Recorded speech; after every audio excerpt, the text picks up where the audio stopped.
In this video, we're gonna make IMO 3. So a couple materials that I'm using for my IMO 3 pile. My carbohydrate material is gonna be oats.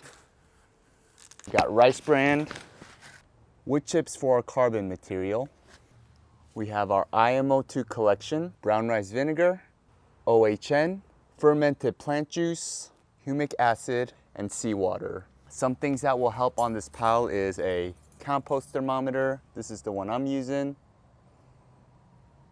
I'm gonna use about 3 gallons for my pile, but we're gonna check the moisture of it every time we mix it. So we might not use it all, but just in case, I'm using about 3 gallons of water here. All right, let's start with fermented plant juice. Dilution rate is gonna be 1 to 500. In my 3-gallon water, we're gonna go about 23 milliliters. All right, so FPJs going in. Brown rice vinegar, dilution 1 to 500. Same thing as FPJ, it's gonna be about 23 milliliters. Brown rice vinegar going in. All right, so OHN, this dilution is gonna be 1 to 1,000. So in this 3-gallon, it's gonna be about 11 milliliters. OHN goes in. Humic acid, dilution is gonna be 1 to 500. So this will be about 23 milliliters. Humic acid goes in. We got seawater. Seawater dilution is about 1 to 30. I'm gonna do about maybe 12 ounces. A little bit of seawater don't hurt. So seawater goes in. Our IMO 2 collection. Now this collection is from April, and it's a pretty good collection I had around my farm, and I'm gonna go ahead and use it. Now with this, don't need much, just like a good scoopful. So I like to use my spoon here, and let's get a good amount in there. So that right there is my IMO 2, and we'll go ahead and put that in.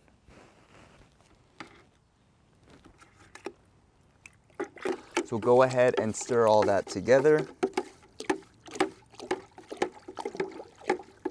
So to make this easier for me, I just kind of put everything in 5-gallon buckets, so that way it's kind of equal parts on the wood chips to our carbohydrate material, and to me that's just kind of the easiest way to start IMO 3. So I'm gonna go ahead and mix all this up, and then we'll add our solution into it, and we'll start letting this IMO 3 start brewing.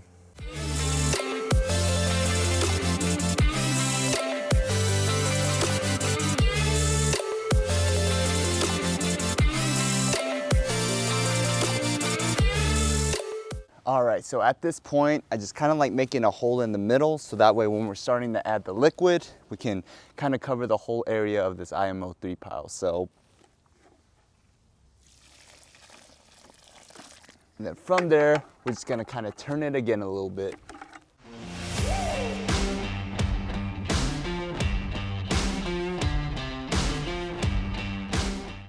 All right, so we just finished putting our liquid into it. It's about the consistency that we want. I'm going based off feel, just from taking class and just working on a couple IMO 3 piles with some friends. Now you don't want it to a point where liquid's just gonna be dripping out. So that means you have probably too much moisture into it. So you wanna kind of combat that with putting wood chips into it. You don't want it too wet, you don't want it too dry. So you just kind of wanna get a good feel for it. Keep you guys updated on this pile. I'm gonna put some straw on top of it just to kind of cover the microbes from the sunlight, and I'm gonna put a little bit of a tarp over it just because we're expecting a little bit of sprinkle and showers coming in here tonight. So just to kind of cover it up a little bit, I'm gonna build this IMO 3 pile a little shelter. So pretty much what we want to see is after about 36 hours we should start seeing activity into it.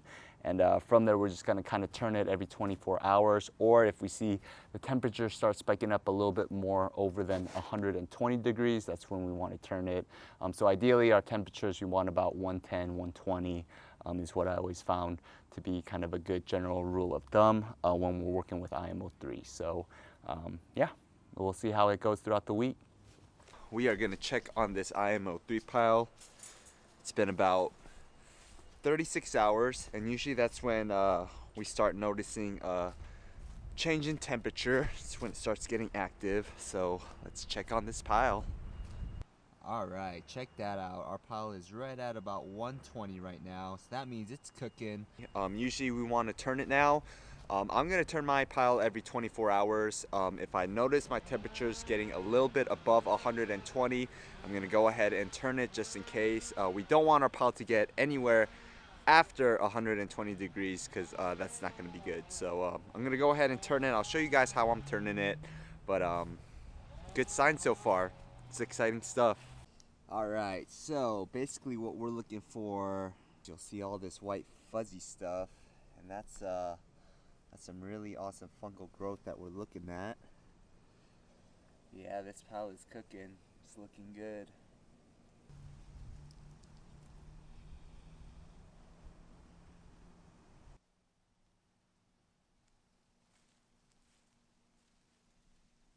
Alright, usually how I like to turn this is we go all the way to one side just so we cover the whole area, and then we'll slide it all the way to the opposite side. So this is how I like to turn my IMO 3, just making sure we're hitting all the areas of this pile here. So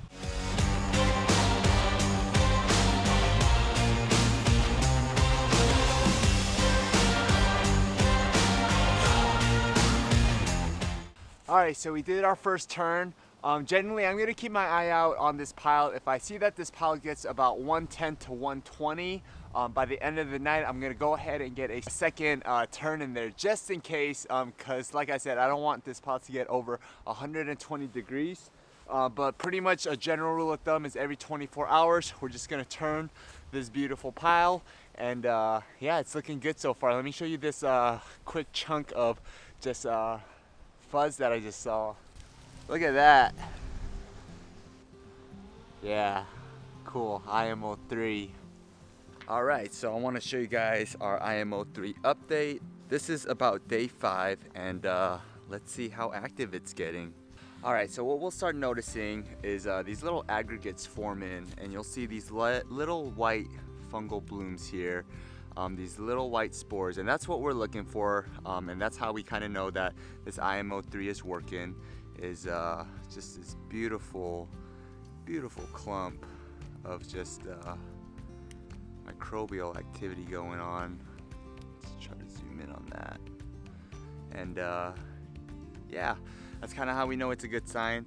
So just because I'm doing this in winter, it's probably going to take a little bit longer than 7 days. So I'm guessing with this pile, it's probably going to be about 10 days until it starts cooling down. I'm not going to show you a video of me turning it every day.